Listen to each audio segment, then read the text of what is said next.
안녕하세요. 촌스러운 꽃밭입니다.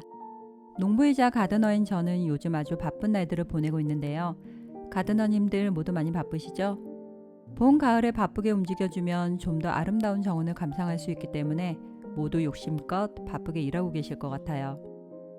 그래도 저 같은 경우 이곳 봉화는 아직 한달은 새벽의 온도가 영하로 떨어질 수 있고 서리가 올 수 있는 지역이라 농번기까지는 아직 한 달 정도의 여유가 있는데요. 매일 아기 모종을 세세하게 관리해주고 정원의 자잘한 일들을 하는 것만으로도 하루 종일 종종거리게 되네요. 아기 모종들 춥지 말라고 덮어놓은 솜이불과 비닐 이불을 걷고 물을 주는 데만 해도 1시간은 걸리는 것 같아요. 온도에 맞게 하우스 창문도 조절해서 열어줘야 하고요.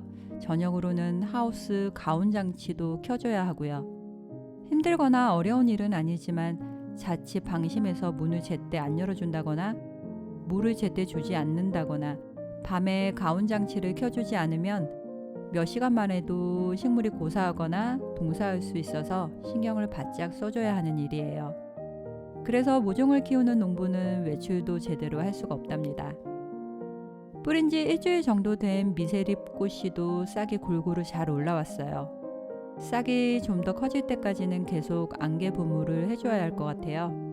하루에도 몇 번은 물이 말랐는지 습한지 체크해주고 있죠. 이렇게 바쁜 농부 가드너의 발목을 잡아 끄는 것이 있는데요. 올해도 얘 때문에 고생 좀 할 것 같아요. 그것은 바로 크로바, 토끼풀입니다. 저는 언젠가부터 크로바를 코로바라고 부르고 있어요. 약간 코로나랑 비슷한 느낌이 있더라고요. 크로바가 정원에 있으면 얼마나 끔찍한 식물인지 가드너님들은 다 잘 아실 거예요. 아침 저녁으로는 추워서 다른 식물들은 꼼짝도 못하고 있는 이 시기에 크로바는 벌써부터 세력을 확장하고 있네요. 잔디가 채 올라오기도 전에 잔디밭 여기저기 얼룩 묻은 것처럼 지저분하게 크로바가 올라오고 있습니다. 잔디가 파릇하게 다 올라왔을 때도 크로바 색이 잔디 색에 비해 좀 더 진하고 크로바 꽃까지 피기 시작해서 더욱 지저분한 것 같아요. 물론 잔디 속에 피어나는 크로바 꽃도 사랑하시는 가드너님도 분명히 있긴 할 테지만요. 크로바가 혼자만 잘 크려고 이렇게 도끼를 뿜어내지만 않는다면 저도 분명 크로바 꽃과 잎을 계속 좋아했을 것 같아요. 크로바가 일단 식물을 휘감아 덮어버리면 어떻게 제거할 방법이 없는 것 같아요. 잔디 사이에 크로바가 번식을 하면 선택성 제초제 같은 것을 치면 잔디는 보호하면서 크로바는 없어진다 하지만 제초제를 치는 것은 아무래도 좋지 않겠죠. 초하류에 크로바가 덮었을 경우에는 전 어쩔 수 없이 그 구역을 모조리 파내어 버립니다. 초하류와 크로바를 분리할 수 있는 상황이면 최대한 분리를 하는데 초하류의 뿌리도 복잡하면 크로바 뿌리와 분리하는 것이 거의 불가능해서 초하류까지 다 파내어 버릴 수밖에 없어요. 힘들게 키운 초하류까지 뽑아내게 만드는 크로바가 정말 미울 수밖에 없는데요. 그래서 저는 크로바 싹이 보이면 보이는 대로 거의 뽑아주는 편이에요. 그래도 비상한 번식력을 가진 크로바가 정원 곳곳에 퍼지는 것을 완전히 막지는 못하고 있습니다. 그리고 농부가 아주 바쁜 시기에는 정원을 제대로 돌볼 시간이 없는데 이런 시기에 크로바가 확 세력을 확장해서 걷잡을 수 없는 상태까지 되어버리니까 완전히 없애는 것은 불가능한 것 같아요. 가드너를 힘들게 하는 잡초에는 크로바, 쑥, 냉이, 민들레, 발행이, 쇠비름, 명아주 등이 있는데요. 저는 이 중에서도 크로바가 제일 갑 중에 갑질 횡포가 너무 심한 것 같습니다. 정원을 가꾸는 초기에는 신경 써야 할 것들이 참 많고 비어있는 공간이 많다 보니 크로바가 어디 한켠 자리 잡고 있어도 그러려니 지나치기도 하고 또 허전한 공간을 채워주는 크로바가 그리 나빠 보이지도 않는데요. 그러다가 1, 2년 후에 걷잡을 수 없게 번진 크로바에 크게 뒤통수를 맞고 엄청 고생을 하게 되죠.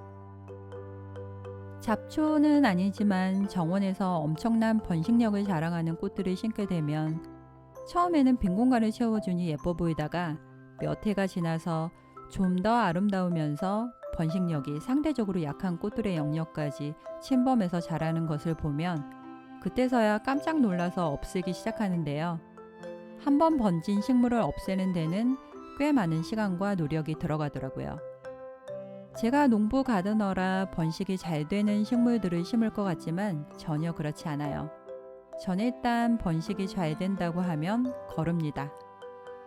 번식은 제가 분주나 파종, 삽목, 고매 등으로 충분히 개체를 늘릴 수 있으니 식물 자체는 번식이 잘 안 되는 것을 선호하는 편이에요.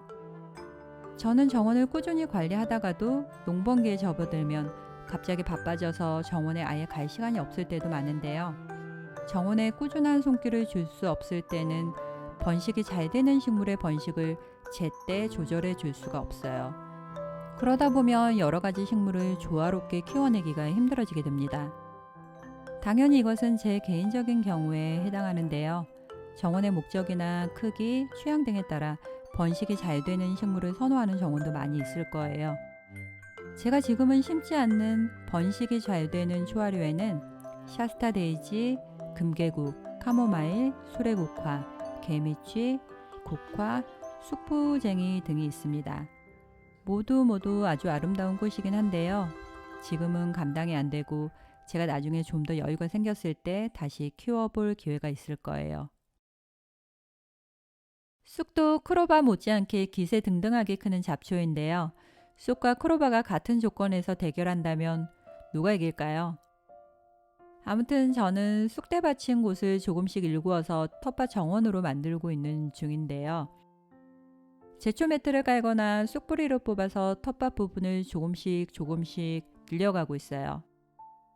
넓은 쑥천지 공간을 제초제를 치거나 장비를 이용해서 개간하는 방식이 아닌 쑥뿌리를 손으로 하나하나 없애면서 하다 보니 시간이 너무 오래 걸리고 힘들어서 작년에 꽤 넓은 공간을 일단은 방초 부직포로 모두 덮은 다음에 식물 심을 자리만 구멍을 내서 수박을 심었었는데요. 8kg에 육박하는 수박을 수확한 뒤에 올 봄까지 한 1년 가까이 부직포로 덮여있던 곳을 얼마 전에 걷었는데 쑥이 쑥뿌리까지 말끔하게 사라졌고 아주 비옥한 말끔한 땅이 되었더라고요. 뽑으려면 그렇게 힘들었던 것이 부직포로 몇 개월 덮어놓으니 손쉽게 없어져 버렸네요. 그래서 요즘 쑥뿌리로부터 해방되어서 아주 홀가분하게 텃밭 상자를 만들고 있습니다. 텃밭 상자를 다 만들면 다시 길 부분은 부직포로 덮어줄 생각이에요. 번식이 잘 되는 식물은 정말 무섭기 때문입니다. 오늘 영상 시청해 주셔서 정말 감사드리고 텃밭 상자 완성하고 나면 다시 재미있는 영상으로 찾아뵐게요.